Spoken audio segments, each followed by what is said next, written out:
Hacíamos referencia más temprano a lo que está sucediendo en Montevideo con la solicitud de juicio político a la intendenta de la capital uruguaya, que ha sido formalizada en el ámbito de la Comisión de Constitución del Senado de la República. Vamos a dialogar ahora con uno de los promotores de esa instancia en el ámbito de la Junta Departamental, el edil por la oposición, integrante del Partido Nacional, Diego Rodríguez. Buenas tardes. ¿Qué tal? Buenas tardes, es un gusto. ¿Qué lo llevó a adoptar esta decisión? ¿Por qué la solicitud de un juicio político a la intendenta de Montevideo, ahora a estudio en el Senado de la República?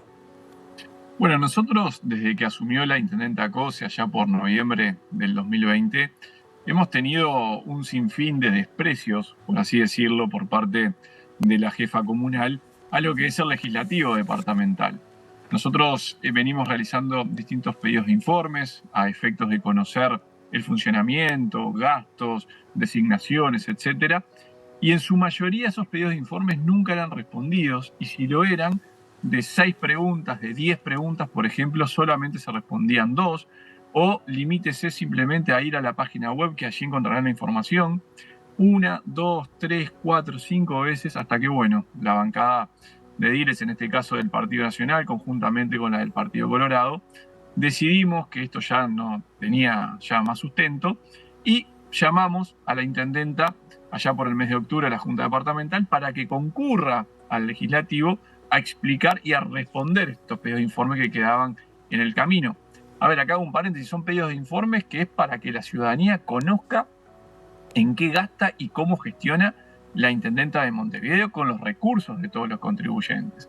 Dicho esto, cuando se la comunica a la intendenta, decide no ir a la Junta Departamental a explicar los pedidos de informes que no son respondidos, y bueno, no quedó más remedio que utilizar el artículo 296 de la Constitución de la República, que nos ampara al respecto, en donde, bueno, se manifiesta que si la jefa comunal, en este caso, no concurre a responder los pedidos de informe, tenemos el mecanismo, la posibilidad de elevar este mecanismo de juicio político, que fue lo que hicimos, lo derivamos al Senado y ahora la llave lo tiene justamente la Cámara Alta del Parlamento.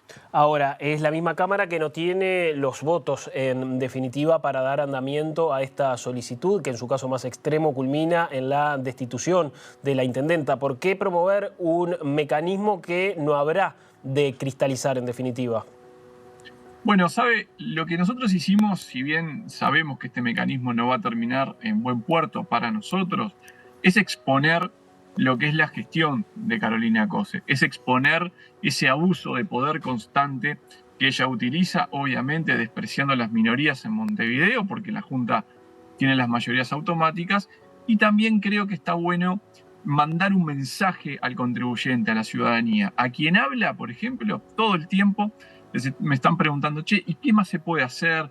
A esta señora le sale todo gratis, ¿qué pasa? ¿Qué pasa? ¿Cómo se sigue? Bueno, solo tenemos el mecanismo que es extremo, como usted bien decía, que es el de juicio político, y si no va a la Junta, tendrá que ir al Parlamento, a la Cámara Alta, porque yo hay una frase que siempre digo, Carolina Cose no le gusta que la controlen, se cree impune, pero tengo una mala noticia, no lo es, y por lo tanto tendrá que hacer los descargos en la Comisión de Constitución, y en todo caso tendrá que ir personalmente, si es que así lo desee, a la comisión a explicar. Me parece que, insisto, si bien esto no va a terminar en lo que tiene que ver con el fin del juicio político, creo que es una buena señal para el sistema democrático, por más que algunos lo cuestionen. Obviamente, el Frente Amplio cuestiona este tipo de mecanismo porque es la parte implicada, es una pieza de su fuerza política.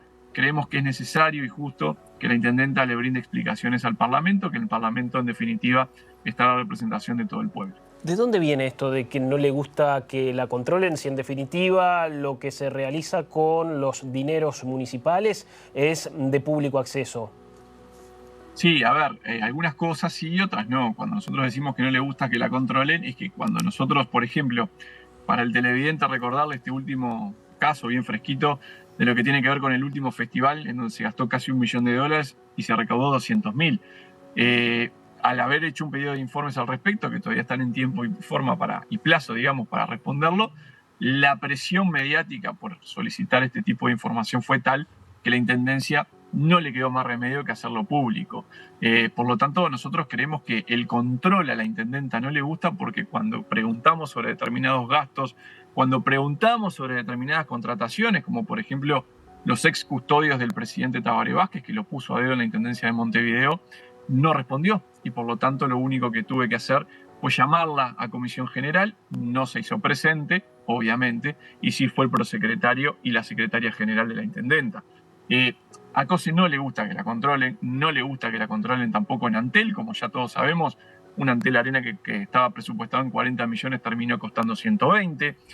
Tenemos las pruebas en la justicia. Cuando fue ministra de Industria alquilaba una sede en la peatonal Serrandí a $1.000.000 por mes. Cuando el gobierno de la coalición accedió al poder, dejó sin efecto ese contrato y pasaron las oficinas del Ministerio a estar en la dependencia de ANCAP. Bueno, es un modo operandi, un mecanismo que viene realizando Carolina Cose en lo que tiene que ver con la administración y gastos de los dineros públicos, que, como yo bien le decía, no le gusta el control porque cada vez que le estamos arriba del tema, ella evade los mecanismos para explicar el porqué. Ahora, no todos en el oficialismo a nivel nacional coinciden con la aplicación de este mecanismo. ¿Existen diferencias, discrepancias también en la aplicación de esta vía en lo interno en el oficialismo nacional? Sí, yo, para ser bien sincero, a veces lamento un poco que existan estas discrepancias porque entiendo que después se la critica a la intendenta, pero cuando, por ejemplo, el Senado tiene la llave para llamarla a un correctivo, por así decirlo, se le critica la herramienta. La herramienta existe, es constitucionalmente correcto, o sea, estamos dentro de lo que avala la Constitución y violar la Carta Magna es lo peor que se puede hacer, y en este caso la intendenta incurrió. Y bueno, habrá que ver el Senado ahora qué es cómo lo estudia la coalición, en este caso de gobierno, ver cómo se abroquela al respecto, conocer qué piensa el Frente Amplio, porque más allá de algún tuit colgado por ahí, me gustaría saber que se le preguntase a los senadores si violar la Constitución está bien o está mal. Yo entiendo que está mal y creo que ellos también entienden que está mal. Por eso me parece que no hay que politizar tanto el tema, porque acá hubo una infracción y me parece que si bien algunos no están conformes con esta herramienta, nosotros hicimos lo que teníamos que hacer. Nosotros también hacemos caso a lo que se nos dice en la calle, que, che, pónganle un freno a Carolina Cose, y me parece que ante la sucesión sistemática de hechos de que no querer que se la controle y de evadir estos mecanismos y de ningunear a la Junta Departamental, no nos quedó más remedio que iniciar el mecanismo de juicio político que se inició en la Junta, y ahora la Comisión de Constitución es quien es mano, por así decirlo, y veremos cómo se avanza. ¿Y ese freno no puede estar vinculado también a su carrera, a su proyección política de cara a las elecciones nacionales del año 2024? ¿En qué sentido, me pregunta usted? ¿No puede ser también pensando en generar situaciones que terminen afectando esa precandidatura que posiblemente tenga pensada anunciar en los próximos meses? Sin duda, no me cabe ninguna duda que ya con los antecedentes que yo les manifestaba en Industria, en Antel y ahora en la Intendencia, derrochando dineros públicos cuando se gasta $1 millón y se recauda solo 200.000, sumado a un juicio político, creo que obviamente la imagen de la intendenta está bastante desgastada a nivel político, por más que algunas encuestas que allí se dan la muestran como que está haciendo una buena gestión en Montevideo. Obviamente me parece que el freno está justamente por esto que usted bien manifiesta, que comparto completamente de que se viene una interna grande entre Carolina Cose y Yamandu Orsi, ya precandidato del Frente Amplio. Imagínese que esto no le vendría nada bien a la ingeniera Cose. Pero bueno, acá no estamos para hacer cálculos electorales. Es la intendenta de Montevideo. Si no quiere serlo, que dé un paso al costado, que sea precandidata de su fuerza política y que deje el lugar a alguien que sí quiere ser intendente en Montevideo. Veremos cómo transcurre en correr el tiempo. ¿Cómo sigue esta situación a nivel parlamentario? Bueno, ahora la Cámara Alta, en este caso bajo la Comisión de Constitución, ya se le notificó a la intendenta Cose que puede hacer los descargos de forma escrita o hacerlo presencial. Después de Semana Santa, la primera sesión de la comisión va a estar tratando este tema. Veremos si la intendente se hace obviamente efectivo su concurrencia, o manda a alguien a representarse, o envía los descargos al respecto. Después la comisión dará la discusión, se pasará al pleno y se verá cómo se sanciona o no este tema. Yo espero que que se dé trámite. Yo soy optimista y me parece que por lo menos, si bien no están los votos, está bueno que se dé un debate porque va a ser bastante interesante, permítame el término, escuchar distintos, exposiciones, tanto del oficialismo como de la oposición, sobre este tema. Va a ser bastante interesante y creo que justamente, como le decía, creo que es algo bueno para la ciudadanía y conocer de qué lado está cada legislador. Rodríguez, gracias por estos minutos, por estas explicaciones. Ha sido muy amable, ¿eh? Por favor, es un gusto. Saludos.